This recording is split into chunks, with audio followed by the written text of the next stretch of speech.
大家好，我是小磊。今天我们用猪里脊做一道美食。首先将里脊肉切成薄片，切完放在碗中，加入1勺料酒、1勺生抽、一点点盐，然后抓拌均匀。抓匀后腌制20分钟。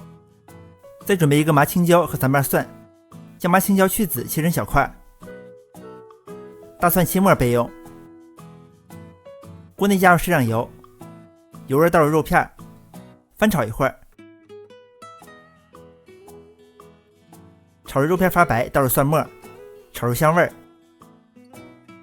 炒香后倒入青椒，翻炒几下，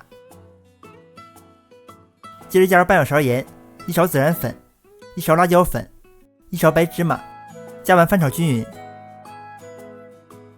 炒至青椒断生后，加入少许鸡精，然后快速翻炒均匀就可以出锅了。